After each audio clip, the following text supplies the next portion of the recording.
ఓం శ్రీమాత్రే నమః. మరి తమ్నైల్ చూశారు కదండి. మనకి గణేశుడి రూపాలు 32 అయితే ఉన్నాయి. అది ముద్దల పురాణం ప్రకారం 32 గణేశ రూపాలైతే ఏర్పడ్డాయి. అసలు 16 షోడశ రూపాలైతే ఉంటాయి. అయితే వాటికి మరికొన్ని అంటే వాటి వెనకాతల రూపాలని కూడా కలిపి 32 రూపాలుగా విభజించడం అయితే జరిగింది. అందులో ప్రత్యేకించి 25వది అయిన రుణ విమోచన గణేశుడు. ఈ రుణ విమోచన గణేశుడిని ఏ రకంగా పూజించాలి, ఏ రకంగా మనకి ఈయన ప్రసన్నం అవుతారు, మన రుణ బాధల నుంచి ఎలా బయటపడేస్తారు అనే దాని గురించే ఈరోజు వీడియో.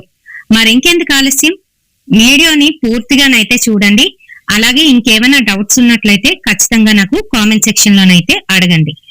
ఇప్పుడు మరి వీడియోలోకి వెళ్ళిపోదాం.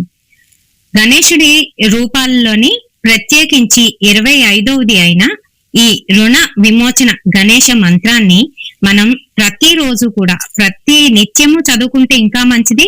ప్రతిరోజు సాయంత్ర సమయాల్లోని చదివితే ఖచ్చితంగా 6 నెలల్లోగానే మన రుణ బాధలు ఏవైతే ఉన్నాయో అది మీరు ఎదుటి వారికి అప్పు ఇచ్చి అవి తిరిగి రాకపోయినా, లేదు అనంటే మీరు ఎవరి దగ్గరైనా అప్పు చేసి అవి మీరు తీర్చలేకపోయినా, రెండు కూడా రుణాలే కదా, ఆ రెండు కూడా తీరుతాయి. అంతేకాదు ఇహపర బంధాల నుంచి విముక్తి కోరేందుకు ఈ స్వామివారిని అయితే కొలుస్తూ ఉంటారు మరికొంతమంది.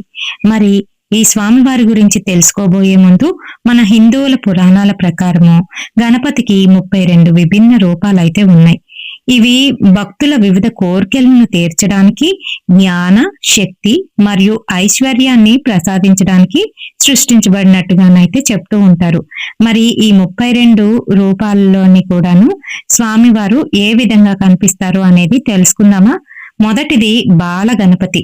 చిన్నప్పుడు గణపతి ఎలా ఉంటారు, బంగారు వర్ణంలోని అమ్మవారు తయారు చేశారు కాబట్టి ఆ రంగులోనైతే కనిపిస్తారు. ఆ తర్వాత తరుణ గణపతి యవ్వన స్థితిలోని, తర్వాత భక్తి గణపతి, వీర గణపతి, శక్తి గణపతి, ద్విజ గణపతి, సిద్ధి గణపతి, ఉచ్చిష్ట గణపతి, విఘ్న గణపతి, క్షిప్ర గణపతి, హేరంబ గణపతి, లక్ష్మీ గణపతి, మహాగణపతి, విజయ గణపతి, నృత్య గణపతి, ఊర్ధ్వ గణపతి, ఏకాక్షర గణపతి, వరద గణపతి, త్రయంబ గణపతి, క్షిప్ర ప్రసాద గణపతి, హరిద్ర గణపతి, ఏకదంత గణపతి, సృష్టి గణపతి, ఉద్దండ గణపతి, రుణ విమోచన గణపతి, డుండి గణపతి, ద్విముఖ గణపతి, త్రిముఖ గణపతి, సింహ గణపతి, యోగ గణపతి, సంకష్టహర గణపతి, దుర్గా గణపతి అనే ఈ 32 స్వామివారి ప్రతిరూపాలు కూడాను 32 విధాలుగా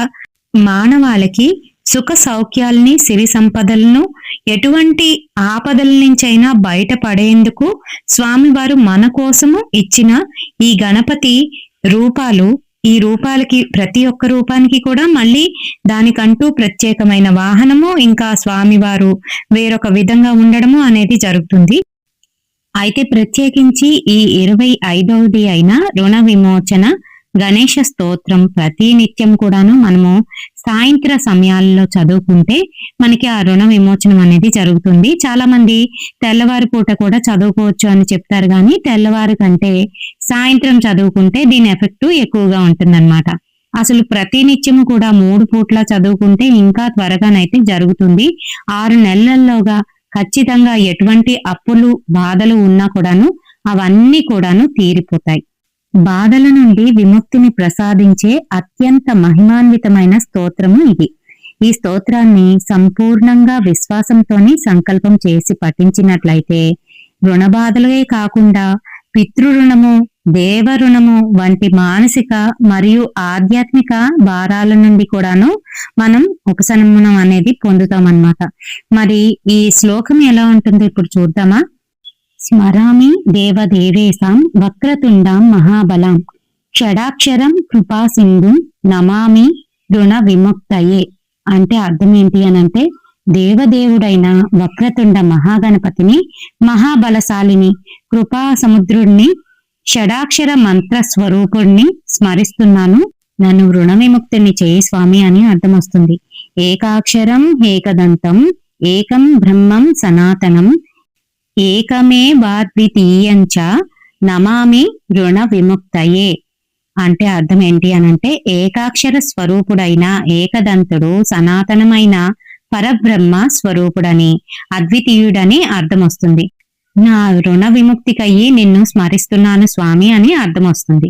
ఇప్పుడు మూడోది, మహాగణపతిం దేవం మహాసత్వం మహాబలం మహావిఘ్నహరం శంభోః నమామి రుణ విముక్తయే.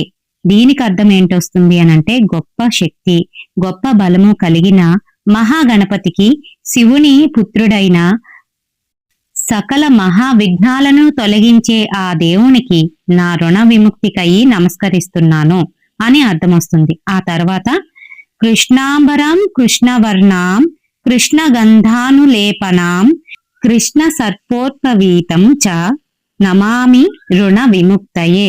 ఇక్కడ చూడండి, కృష్ణం అంటే ఇక్కడ నల్లటి వర్ణం అని అర్థం కదా. నల్లని వస్త్రాలు ధరించి నల్లని శరీరంతోని నల్లని గంధాన్ని పూసుకొని ఆ తర్వాత నల్ల త్రాచునే యజ్ఞోపవీతంగా చేసుకొని అంటే జంధ్యంగా చేసుకొని ధరించిన గణపతికి నేను నమస్కరిస్తున్నాను, నా రుణ విముక్తికై నేను నమస్కరిస్తున్నాను అని అర్థం అన్నమాట. రక్తాంబరాం రక్తవర్ణాం రక్తగంధానులేపనాం రక్త పుష్ప ప్రియం దేవం నమామి రుణ విముక్తయే.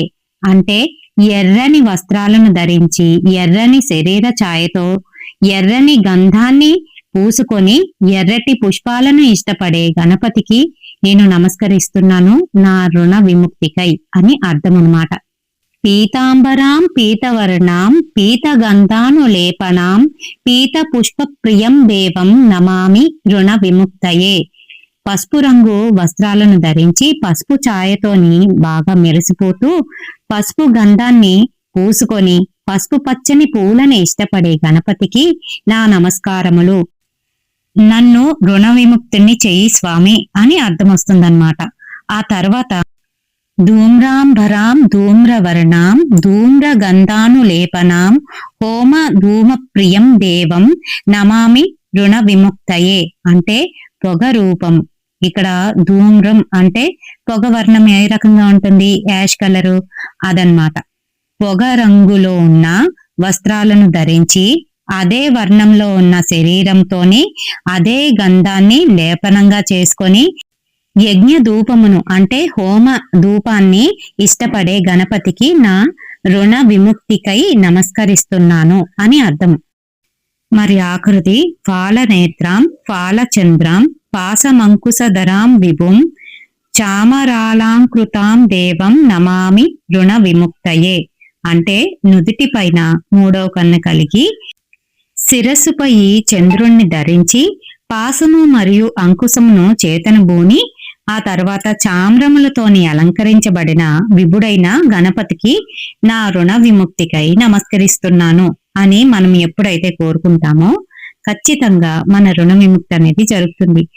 మరి ఫలశ్రుతి ఇదం రుణహరం స్తోత్రం సంధ్యాయాం యః పఠేనః షణ్మాసాభ్యాంతరైనైవ రుణ విముక్తో భవిష్యతి.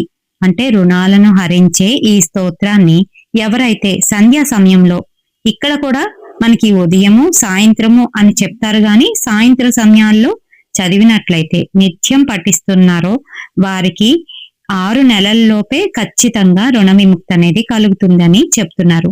ఈయన ప్రత్యేకించి చేతిలోని ఒక చక్కటి మోదకంతోని ఇంకా అలాగే ఇందాకలు మనం చెప్పుకున్నాం కదా ఆ విధంగాను వర్ణించబడి అయితే ఉంటారు.